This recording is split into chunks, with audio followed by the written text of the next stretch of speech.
repórter da Globo nos Estados Unidos fez uma pergunta ao John Kirby, né, assessor da Casa Branca, e eu vou pedir para a produção rodar o VT para a gente comentar. Besides saying that he doesn't have confidence in these numbers, the president went further to say that innocents will die and that this is the price of the war. You also said that. I have indeed. Yeah, don't you think this is insensitive? There being very harsh criticism about it. For example, the Council of American Islamic Relations said it was deeply disturbed and called on the president to apologize. Would the president apologize, and does he regret saying something like that? What's harsh is the way Hamas is using people as human shields. What's harsh is taking a couple of hundred hostages and leaving families anxious, waiting and worrying to figure out where their loved ones are. What's harsh is dropping in on a music festival and slaughtering a bunch of young people just trying to enjoy an afternoon. I could go on and on. That's what's harsh. That is what's harsh. And being honest about the fact that there have been civilian casualties and that there likely will be more is being honest, because that's what war is. It's brutal, it's ugly, it's messy. I've said that before. The president also said that yesterday. Doesn't mean we have to like it. And it doesn't mean that we're dismissing any one of those casualties. Each and every one is a tragedy in its own right. And each and every one we should try to prevent. And that is why we're in close contact with our Israeli counterparts to do everything we can to help them minimize the risk to civilians that are in harm's way. It would be helpful if Hamas would let them leave their homes, leave areas, not shelter in tunnels underneath their houses and in hospitals, and let them get out. Let them get out of Gaza if they want to leave. We know that there are thousands waiting to leave Gaza writ large, and Hamas is preventing them from doing it. That is what is harsh. E aí, Lobauer, o que dizer dessa pergunta que eu acho que traduz bastante essa ideia que a guerra vai ser algo bonito, né? Vai ser algo... Olha, Flávio, a gente está 3 semanas já acompanhando esse processo, já discutimos isso aqui também entre nós, diferentes perspectivas. Assim, o que eu acho que a pergunta está... Não sei se a palavra é tendenciosa, se de um lado, não importa mais isso. O que importa é o seguinte, o que tem que se diferenciar aqui é que uma coisa é o Hamas, outra coisa é o direito do Estado palestino existir, né? E, ao que me consta, Israel nunca negou o direito do Estado palestino existir. Então essa é uma coisa que está tudo misturado, as pessoas misturam tudo e tal. Esse é um primeiro ponto. Então vamos falar do Hamas. Essa pergunta entra nessa onda, essa visão que é a visão das Nações Unidas, é a visão das organizações internacionais, de que, veja, desqualifica o que aconteceu com o ataque do Hamas, que é um ataque, me parece, eu já coloquei aqui, indecente, utilizando o conceito do Frankel, né? Assim, é indecente. Você não degola crianças e fica por isso mesmo. Agora, o que tem me impressionado nas últimas 3 semanas é a crescente crítica com as ações do governo israelense, inclusive dentro de Israel. Isso está me surpreendendo, porque até 1, 2 semanas atrás, eu achava que estava tudo mais ou menos indo num caminho como deve ser. É uma reação do tamanho que tem que ser atrás de um grupo terrorista que tem que ser aniquilado. Além do que é um Estado que tem que dar resposta à sua população e à sua opinião pública, que tem 150 pessoas sequestradas, inclusive nenês, crianças. Mas, curiosamente, não é isso que vem acontecendo nas últimas semanas. O primeiro-ministro Netanyahu tem sido criticado por todos os lados. O avanço israelense parece que está atrasado ou está contido. Existe um movimento muito grande de informação que faz da situação mais complexa do que ela já estava, né? Independente dessa posição de imprensa que chega a ser irritante quase, né? Porque ela fica muito, quase eu diria superficial. Mas o que me surpreende mais é os alinhamentos políticos, a posição da Turquia, por exemplo, ou o silêncio russo e o silêncio chinês até o momento. Aliás, a gente viu manifestações ali no Daguestão de reação, não sei se você vai mostrar isso ou não, mas a gente viu nas redes sociais esses últimos dias, de perseguição a israelenses que lá aterrizaram no Daguestão, que é a região lá russa, onde a população muçulmana é muito presente, né? Ali na fronteira com a Geórgia, enfim. A Rússia tem um problema, como a China, de populações islâmicas que sempre foram contidas. Não interessa essas duas grandes potências que esses grupos islâmicos comecem a se manifestar de forma radical. Agora, a equação está ficando mais complexa e eu estou vendo Israel numa situação pior do que estava há alguns dias atrás. Isso me deixa muito intrigado. E essa imprensa, Luiz, ela falou, você não acha insensível e duro? Como assim, né? Quem viu as imagens, parece que não viu as imagens do ataque do Hamas diretamente à população civil. Né? O papel da imprensa, ele está um pouquinho, eu diria que em fluxo, porque se por um lado, inicialmente, a maioria da imprensa mundial era contrária a qualquer tipo de reação de Israel, a gente vê que em alguns momentos, em alguns governos, essa imprensa já começa a mudar. O que eu tenho visto, no entanto, o comentário que eu quero fazer aqui, é que o jogo não é necessariamente com as lideranças políticas que existem na região ou no mundo interessado nesse conflito. O que está sendo suscitado é mobilização civilizacional, é intra-países, mobilização social para apoiar o Hamas. E muitas dessas mobilizações são conduzidas por partidos comunistas ou vinculados aos partidos comunistas organizados.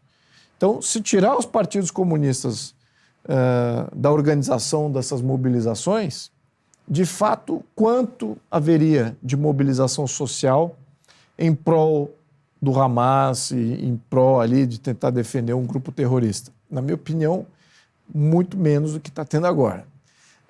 Então, o que está acontecendo é que o que eu estou vendo, o meu monitoramento não é necessariamente da mídia ou da opinião pública internacional, porque nós aqui criticamos isso, estamos sempre em dúvida qual é de fato a opinião pública sobre qualquer tema. Então, eu não vou nem especular qual de fato é a opinião pública mundial. Eu acredito que, na minha crença aqui, é que a opinião pública mundial é contra um grupo terrorista como o Hamas e ele tem que ser extinto. E é isso que eu acho que é um ponto pacífico. Não há o cenário futuro em que o Hamas exista. Há um cenário futuro em que uma nova liderança surja, que possa pegar essa mesma bandeira do Hamas, ou que seja mais branda, que seja mais para o lado do Fatah, que é um grupo político também rival do Hamas, mas que aceita o Estado de Israel e tal.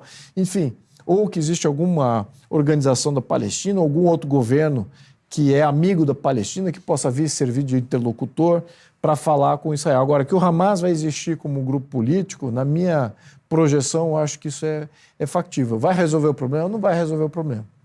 Ainda vai ter uma situação conturbada. No entanto, o que eu estou vendo com muita esperança é que as lideranças regionais e mundiais não estão reagindo em prol do Hamas. Os países não estão falando, eu vou lá defender o Hamas contra essa incursão de Israel e também da incursão dos Estados Unidos, que tem ali seus portas-ventos. Eu vou mandar os meus exércitos aí para defender. Ninguém está falando isso, nenhum país está falando isso, nem o próprio Irã está falando isso, que é o grande, talvez não, mas o notório financiador de praticamente quase todos esses movimentos. Então, eu estou vendo um distanciamento. Estão todos dizendo, olha, esse aí vai para o sacrifício. Né? Estou vendo eles olhando, esse aí vai para o sacrifício. Vão começar a reconstituir uma nova liderança para interlocução. Mas o propósito desse levante do Hamas contra Israel era de não deixar que Israel se aproxime da Arábia Saudita e ferme. Então, nisso o Hamas teve sucesso. Nisso houve O Irã teve sucesso. O Irã teve sucesso, exatamente. O Irã, o Hamas, exatamente. O Hezbollah também não interessava essa aproximação de Israel, como a gente pontuou. Então, por esse aspecto, eu diria que é uma pena, porque seria muito interessante olhar o futuro em que Israel está em paz, que seja uma paz tensa, mas que seja paz junto com esses países árabes que, tradicionalmente, a velha guarda, as antigas lideranças desse país, todos queriam também, estariam hoje no lado do Hamas, lutando, empregando seus exércitos e tal. Mas essa nova liderança árabe que está surgindo, ela está olhando para frente e está falando, olha, assim, é melhor a gente pacificar isso logo, elimina esses radicais aqui da discussão e vamos bola para frente aqui com Israel, porque não dá para você debelar esse poder e vai dividir as civilizações, você cria um problema civilizacional muito grande. Se de fato um vencer sobre o outro. Do jeito que tá bom, vamos pacificar com Israel sendo o Estado de Direito da região, vamos remover os extremistas que querem um exterminar o outro, esse tipo de diálogo não tem mais lugar no nosso futuro, e vamos conviver. É isso que eu acho que deveria ter. Eu acho que as lideranças árabes, até o momento, estão sinalizando isso. Perfeito. Obrigado. Jean Turco, você concorda com essa visão do Luiz? Sim, pois é. Veja, assim, vários comentários possíveis teria aqui, mas assim, sobre essa pergunta, essa entrevista da jornalista, eu diria que assim, fico até com pena, porque assim, coitada, uma atitude muito infantil, realmente assim, dá vergonha alheia, né? E em parte deve ser uma questão individual dela, em parte é um pouco sintoma dos tempos, né? Uma época na qual nós não gostávamos de chamar as coisas pelo nome. Né? Nós queremos inventar um monte de frufru, de coisinhas, para fingir que as coisas não são como são. Como se o cara tivesse mudado os termos, como se a realidade tivesse mudado. Né? Então, é este mundo no qual velhos não são velhos, é terceira idade, ou melhor idade. Né? Pessoas deficientes não são deficientes, crianças deficientes são especiais. Né? Então, todos esses termos, ou não há mais mendigos, morador de rua, essas palavrinhas que as pessoas gostam de se encher a boca, não vai mudar a realidade. A realidade na frente dos nossos olhos, que de fato aconteceu, é uma guerra, e a guerra é bruta e brutal. E é isso que está acontecendo. Teve sequestro, matança de jovens inermes, inocentes, de crianças, bebês e degolamento. Assim, não existe outra forma de falar as coisas. E qualquer termo você possa utilizar não vai mudar a realidade. Não muda nada. Pelo contrário, nós temos que ter a atitude madura, adulta, normal de chamar as coisas pelo nome. De enfrentar as coisas pelo que são. Quando você tem uma doença, por quanto possa ser grave, não é que você vai mudar o nome e isso vai mudar alguma questão real. Chamar as coisas pelo nome, enfrentar a realidade, reconhecer, é o primeiro passo para poder enfrentar e, às vezes, quem sabe, resolver. Então, é uma visão de mundo totalmente descolada e prejudicial. E há também, acredito, um problema de formação aí, né? Porque muitas vezes nós deparamos com um problema que é aquele da elite política, dos jornalistas, são temas recorrentes aqui. E não vamos esconder, existe uma certa hegemonia, um domínio, se não total, 100%, de grande parte, de uma grande maioria, né, que são todos alinhados com essa visão neomarxista, extremista, que hoje usa essa capinha, essa fantasia de progressista, etc., mas que é isso que é neomarxista, que é uma visão extremista. Então nós temos um problema geral, claro, generalizando, de formação. É um problema das universidades, inclusive hoje muito americanas, que são fortemente enviesadas e aí formam, na média, profissionais, entre aspas, dessa forma. Né?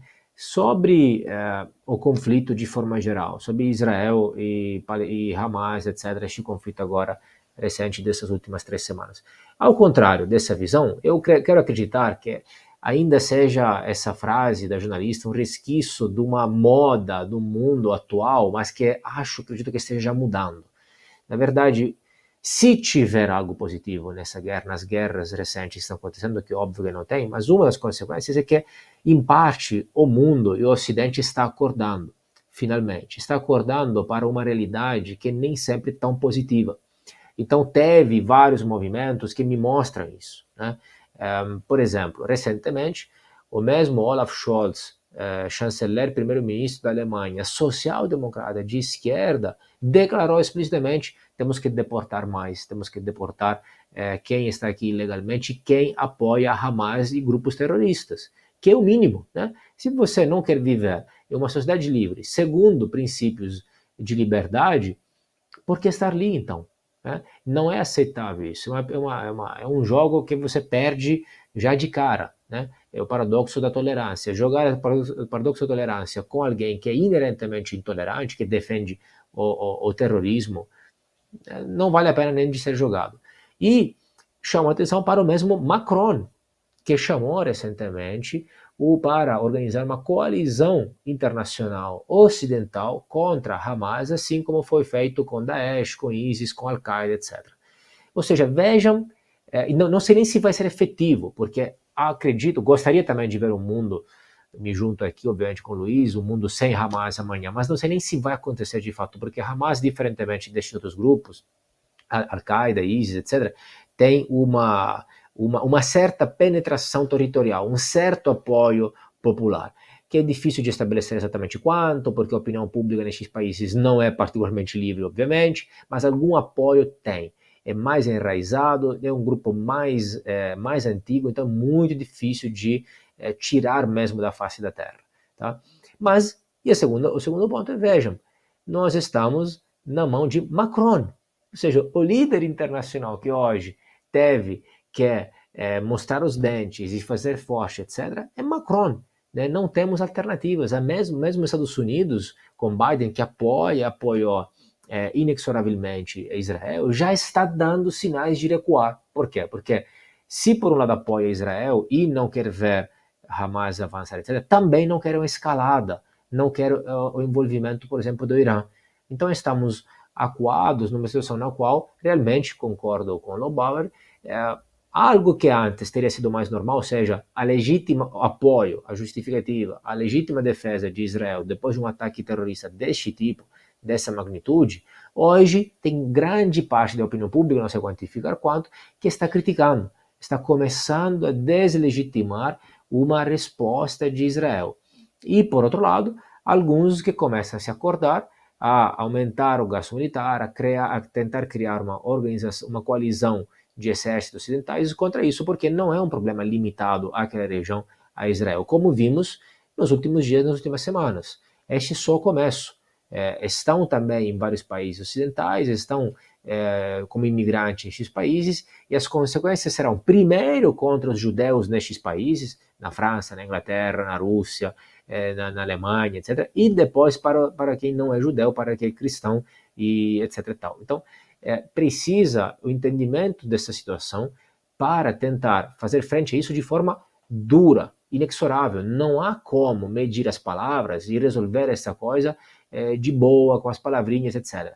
A ação foi dura, foi atroz, foi cruel, e a resposta, infelizmente, por quanto deveria ser respeitado o direito internacional, isso é sempre o ideal, etc., claro, mas a resposta, infelizmente, tem que ser com as armas. Mudar as palavras não vai mudar nada.